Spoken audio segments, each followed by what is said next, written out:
Bonsoir à tous, soyez les bienvenus dans ce journal présenté ce soir par Laure Girard. Bonsoir Laure. Bonsoir Aurélien, bonsoir à tous. Au sommaire, un festival pour 800 élèves du Mans. Le festival éducatif des arts urbains est à la fois festif et pédagogique, découverte dans notre journal. Direction Pruyé-l'Aiguillé où des passionnés nous ouvrent les portes du musée des métiers d'antan.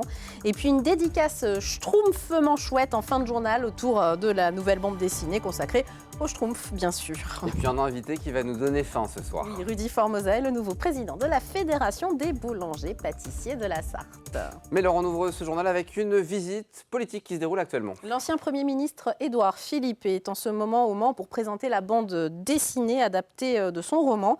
Il est reçu conjointement par les libraires Doucet et Bulle et, vous le voyez sur les images, accueilli par quelques manifestants munis de casseroles. Voilà, comme vous le voyez. Le titre des deux ouvrages, roman et BD, donc, c'est « Dans l'ombre » aux éditions Jean-Claude Lattès, l'histoire fictive d'un conseiller politique dans les coulisses d'une campagne pour la présidentielle. Le reportage complet est à retrouver dans l'édition de mercredi. Le rap utilisé comme outil pédagogique, on en parle ce soir alors. Ce mardi à Allonne, salle Jean Carmé, et ce jeudi, Hall Saulnières du Mans, 800 élèves se produisent sur scène. Le résultat d'un travail pédagogique avec l'association Secondaire, ambiance avec Anthony Piton et Corentin Mauge. C'est la première fois qu'ils se lancent sur scène. La source de mon histoire, gravée dans ma mémoire. 800 élèves chantent les morceaux qu'ils ont composés lors d'ateliers d'écriture. Les thèmes tournent autour de leur réalité. C'est la dépression et la pression, par exemple. Vu qu'avec les cours, les évaluations et tout, on sent un peu le poids, quoi. Pour initier les jeunes au rap, des artistes du Mans ont été mis à contribution. Le rappeur Bif Bif est l'un d'entre eux. Je suis en gros intervenant stagiaire dans les classes pour les aider à écrire et monter sur scène aujourd'hui. Du coup, c'est en gros pour partager ma passion. Chaque groupe d'élèves a participé à une dizaine d'heures d'ateliers rap étalés tout au long de l'année. Le rappeur Shanky intervient depuis plus de 15 ans dans les établissements scolaires. Le fait de retraduire ses pensées à travers l'écriture, le fait d'écrire, que ce soit au niveau du corps, au niveau de tout ce qui se bouge autour de nous, l'écriture est très importante et pas nécessairement que pour écrire un texte de slam, mais ça peut être utile toute leur vie. L'avenir dira si le festival a éveillé des vocations. En tout cas, il a suscité l'engouement et de nouveaux fans pour le rappeur Bif Bif.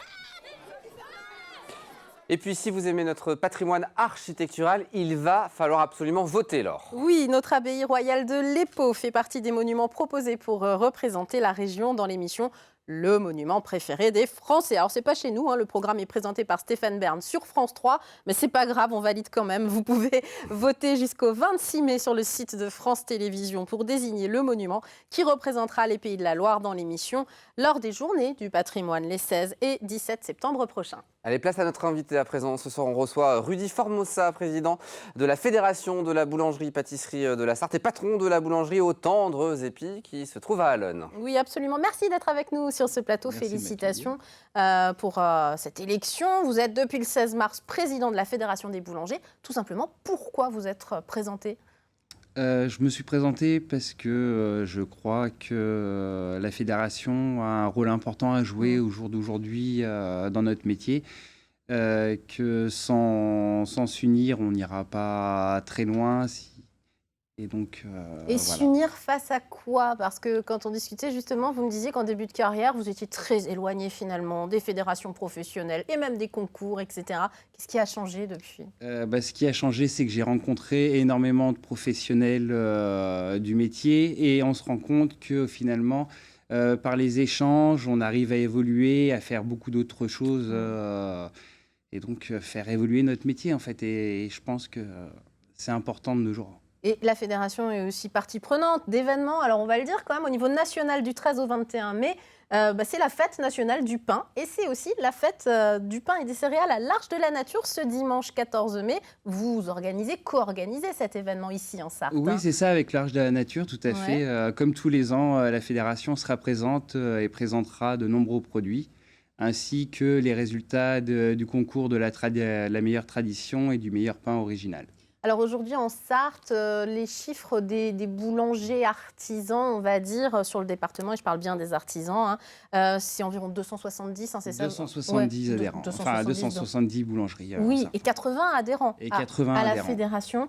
Un nombre de boulangeries artisanales en baisse ces dernières années. C'est lié à quoi? L'inflation, la concurrence des grandes surfaces, des grandes chaînes, de tout ce qui n'est pas forcément artisanal? Oui, c'est ça. Finalement, on s'aperçoit que les petites structures ont beaucoup de mal à s'en sortir, en espérant qu'il n'y ait pas trop de casse avec la crise énergétique qui sévit aussi.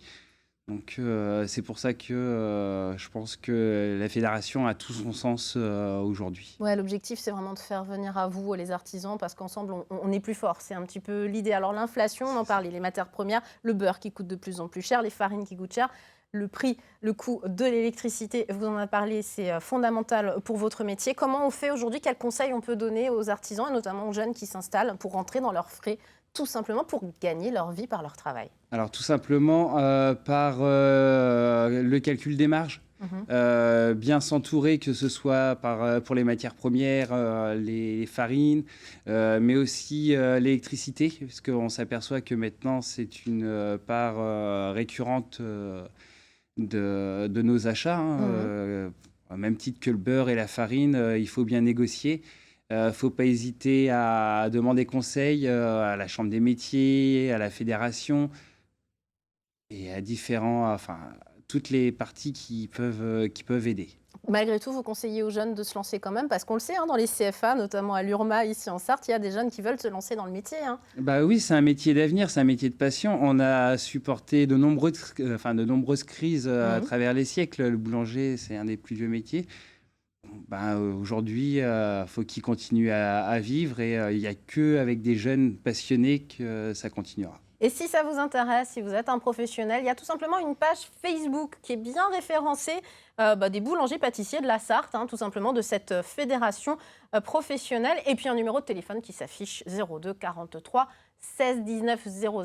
Je répète, 16 19 00. C'est facile à retenir. Merci beaucoup, Rudy Formosa. Et puis félicitations à vous pour cette présidence. Merci. Et puis aussi, pourquoi, Parce que vous avez obtenu la médaille d'argent, Galette des Rois catégorie originale en décembre dernier, entre autres, m'avez-vous dit juste avant l'émission. En tout cas, merci bravo beaucoup à vous et merci d'être venu. Merci beaucoup. Allez, un mot à présent au sujet de la préservation de la biodiversité en Sarthe. La préfecture de la Sarthe tient à rappeler aux collectivités, aux agriculteurs et aux particuliers que les arbres et les haies ne doivent pas être taillés ou élagués du 16 mars au 15 août. L'Office français de la biodiversité encourage ces bonnes pratiques pour ne pas déranger les oiseaux pendant cette période de nichage. L'enjeu est important car actuellement 32% des espèces d'oiseaux nicheurs sont menacées d'extinction selon l'Union internationale pour la conservation de la nature. Par ailleurs, concernant les agriculteurs, certaines aides de la politique agricole commune sont conditionnées au respect de ces pratiques. Les renseignements, vous les avez affichés au bas de votre écran, puisqu'il y a un bureau en préfecture pour s'interroger au bocage et à la préservation de notre bocage sartois. Découverte à présent dans un lieu comme on les aime à la rédaction de LMTV Sarthe. Oui, le petit musée associatif des métiers d'antan s'est appuyé l'Aiguillé, un lieu unique qui vit grâce à quelques passionnés, découverts pour nous par Enzo Maubert. C'est un endroit où la rouille raconte l'histoire, celle de nos aïeux jadis briquetiers, tonneliers ou sabotier. Là, on a deux énormes machines en fonte qui ont permis, au début 20e, encore, de fabriquer de façon mécanisée ce que nos anciens faisaient à la main avec des outils différents.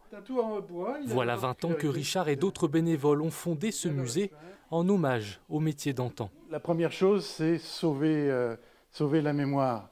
Et pour sauver la mémoire, l'outil, la machine, l'instrument, c'est fondamental. On a trop d'outils qui sont partis à la ferraille, de bois qui ont été brûlés. Donc là, on est dans un lieu de mémoire, un lieu de sauvegarde.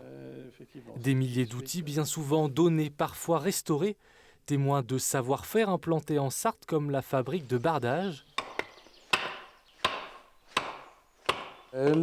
Ou tout simplement témoins d'une époque et d'un quotidien. On a des pièges pour prendre les taupes, On a la cisaille pour tailler la haie. On a aussi les accessoires de la cheminée. On a des trépieds. C'est à l'occasion du départ d'un paysan, quand il part à la retraite, il y a toujours du fourbi. Alors justement, le fourbi, c'est ce qui nous intéresse. Ce sont des outils souvent anciens, ils sont même parfois cassés, il manque un manche, etc. Ils ne servent plus à personne. Mais ils vont garder un intérêt pour nous, ils vont être la matière de notre musée. Un musée en recherche de bénévoles et notamment de jeunes, car faire vivre ce patrimoine demande du temps. Les visites se font sur rendez-vous à Pruyé-l'Aiguiller. Et puis pour finir ce journal, on va parler à présent lors de ce dessinateur schtroumpfement sympa qui était en dédicace à la librairie Bulle. J'ai mal dit. Je sais que vous n'y arriverez pas. Schtroumpfement sympa, Aurélien. Ouais, bah oui, samedi dernier, Thébault, l'auteur-dessinateur connu pour sa série Samson et Néon, publie Qui est ce Schtroumpf, une BD qui réinvente évidemment pour la première fois ces petits êtres bleus créés par Peyo il y a 65 ans déjà. Les fans sont venus. Effectivement, les fans sont venus nombreux à la librairie Bulle. Enzo Maubert y était. Des Schtroumpfs et encore des Schtroumpfs. La librairie Bulle avait prévu tout un comité pour accueillir Thébault ce samedi. L'auteur, connu pour sa série Samson et Néon, signe une adaptation de la célèbre BD pour enfants. Et pour avoir une chance de repartir avec sa dédicace, certains sont venus bien avant l'ouverture. On vient de bonne heure pour essayer d'être dans les premiers un peu à passer. Ce qui m'intéresse, c'est de voir comment lui, avec son humour perso, a repris ces personnages qui sont des personnages qui sont mythiques quand même. La plupart ici sont des fans de la première heure ou de grands enfants, un brin nostalgique et heureux de renouer avec leurs jeunes années. Les Schtroumpfs, c'est les premières BD que je lisais quand j'étais gamin. Ça n'a rien à voir, par contre. En termes d'humour et de décalage, mais oui, ça fait plaisir de voir un auteur comme lui s'emparer des Schtroumpfs et d'en faire une belle aventure. Et quelle aventure depuis 1958 et la création de ces petits lutins bleus par Peyo, des personnages qui, pour la première fois, changent de visage.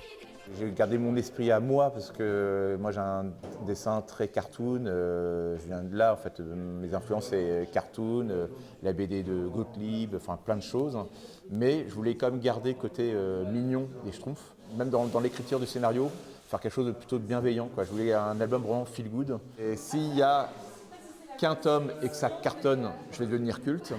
Mais si j'en vends que 3000, il n'y aura pas d'autres auteurs, donc je pense que tout le monde va me haïr. Donc voilà, j'espère que ça va marcher. Un succès qu'on souhaite presque aussi beau que la série de Peyo. 40 tomes et 35 millions d'exemplaires vendus à travers le monde. Un sujet schtroumpfement sympa pour finir ce journal. Vous avez schtroumpfement bien schtroumpfé, Aurélien. Merci beaucoup, Laure. Et on va continuer à schtroumpfer pendant la pub. On se retrouve dans quelques instants avec une autre schtroumpfeuse. Ouais, allez, une schtroumpfette. Elle est hollandaise, c'est Anne-Sophie Tuard. À tout de suite.